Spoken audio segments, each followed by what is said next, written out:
Devanahalli taluk BJP ಮಂಡಲದ ವತಿಯಿಂದ operation Sindoor ಶ್ಲಾಘಿಸಿ ಭಾರತೀಯ ಯೋಧರಿಗೆ ಬೆಂಬಲಿಸಿ ದೇವನಹಳ್ಳಿಯಲ್ಲಿ ಅದ್ದೂರಿ ತಿರಂಗ ಯಾತ್ರೆಯನ್ನು ಕೈಗೊಳ್ಳಲಾಯಿತು. ನಮ್ಮ ಭಾರತೀಯ ಸೈನಿಕರಿಗೆ ಆತ್ಮಸ್ಥೈರ್ಯ ಮತ್ತು ಶಕ್ತಿ ತುಂಬಲು 1701 ಅಡಿ ಉದ್ದದ ತಿರಂಗ ಧ್ವಜದೊಂದಿಗೆ ರಾಜಬೀದಿಗಳಲ್ಲಿ ಯಾತ್ರೆ ಮಾಡುವ ಮೂಲಕ ಸಂಭ್ರಮಾಚರಣೆಯನ್ನು ಮೆರೆದಿರುವ ದೇವನಹಳ್ಳಿ ನಾಯಕರು. ಇನ್ನು ದೇವನಹಳ್ಳಿ ತಾಲೂಕು ಕಚೇರಿಯಿಂದ ಹಳೆ ಬಸ್ ನಿಲ್ದಾಣದವರೆಗೆ ಕೈಗೊಂಡಿರುವ ತಿರಂಗ ಯಾತ್ರೆಯಲ್ಲಿ ಸಾಹಿತಿಗಳು, ನಾಗರಿಕರು, ಮಕ್ಕಳು, ಕಲಾವಿದರು ಹಾಗೂ ಸಾವಿರಾರು ದೇಶಭಕ್ತರು ಭಾಗಿಯಾಗಿದ್ದು, ಭಾರತಾಂಬೆ ಭಾವಚಿತ್ರಕ್ಕೆ ಪುಷ್ಪಗಳ ಸುರಿಮಳೆ ಸುರಿಸುವ ಮೂಲಕ ಭಾರತಾಂಬೆಯ ಘೋಷಣೆಯನ್ನು ಕೂಗಿ ವಿಜೃಂಭಿಸಿದ್ದಾರೆ.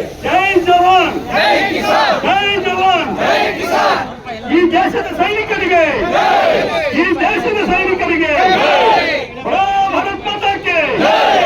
ಈ ದಿನ ದೇವನಹಳ್ಳಿ ನಗರದಲ್ಲಿ ಸಾರ್ವಜನಿಕರು ಹಮ್ಮಿಕೊಂಡಿದ್ದಾರೆ. ಈ ಕಾರ್ಯಕ್ರಮದಲ್ಲಿ ಇವತ್ತು ಕೊಟ್ಟಂತ ಉತ್ತರ ನಾವು ಪ್ರಪಂಚಕ್ಕೆ ತಿಳಿಸಿದ್ದೇವೆ.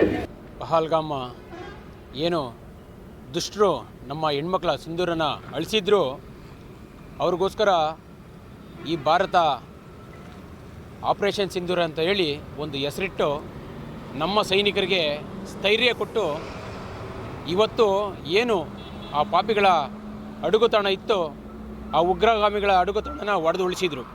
ಹಾಗಾಗಿ ಸೇನೆ ಇವತ್ತು ಭಾರತ ಭಾಳ ಗಟ್ಟಿ ಇದೆ, ಅವರ ಪರವಾಗಿ ನಾವೆಲ್ಲ ಇರಬೇಕು ಅಂತೇಳಿ ಭಾರತ ದೇಶದಲ್ಲಿ ಇವತ್ತು ತಿರಂಗ ಯಾತ್ರೆ ಅಂತ ಇಡೀ ಭಾರತ ದೇಶ ಮಾಡ್ತಾಯಿದ್ದೀವಿ. ಹಾಗಾಗಿ ಬೆಂಗಳೂರು ಗ್ರಾಮಾಂತರ ಜಿಲ್ಲೆಯಲ್ಲಿ ಕೂಡ ದೊಡ್ಡಬಳ್ಳಾಪುರದಲ್ಲಿ ಮೊನ್ನೆ ದಿವಸ ನಡೆದಿತ್ತು. ನಮ್ಮ ದೇವನಹಳ್ಳಿ ತಾಲೂಕಲ್ಲೂ ಕೂಡ ಬಹಳಷ್ಟು ನಾಗರಿಕರು ನನ್ನ ಜೊತೆ ಹಂಚ್ಕೊತಾ ಇದ್ರು.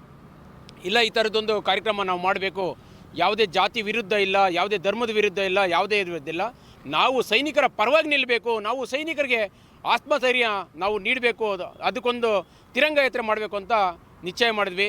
ಇವತ್ತು ಏನು ಹಳೆ ತಾಲೂಕು ಆಫೀಸು ಆಂಜನೇಯ ಸ್ವಾಮಿ ಸ್ಟ್ಯಾಚ್ಯೂಯಿಂದ ಸ್ಟಾರ್ಟ್ ಆಗಿ ಚೌಕಕ್ಕೆ ಬಂದು ಹಳೆ ಬಸ್ ಸ್ಟ್ಯಾಂಡ್ ನಿಲ್ದವರೆಗೂ ಸಾವಿರಾರು ಜನ ನಮ್ಮದು 1800 ಅಡಿ ಈ ಭಾರತದ ಧ್ವಜ ತಿರಂಗ ಧ್ವಜನ ತಗೊಂಡು ಭಾಳಷ್ಟು ಮಕ್ಕಳು, ಹಿರೀಕರು, ಜ್ಞಾನಿಗಳು, ಕಲಾವಿದರು ಎಲ್ಲರೂ ಇವತ್ತು ಭಾಳ ಯಶಸ್ವಿಯಾಗಿ ದೇವನಹಳ್ಳಿ ತಾಲೂಕಿನ ಜನ ಈ ತಿರಂಗ ಯಾತ್ರೆಯನ್ನು ಭಾಳ ಯಶಸ್ವಿಯಾಗಿ ನಡೆಸ್ಕೊಟ್ಟಿದ್ದಾರೆ. ಅವ್ರಿಗೆಲ್ಲರಿಗೂ ತಮ್ಮ ಮುಖೇನ ಧನ್ಯವಾದಗಳು ಹೇಳೋಕ್ಕೂ ಕೂಡ ಇಷ್ಟ ಬೀಳ್ತೀವಿ.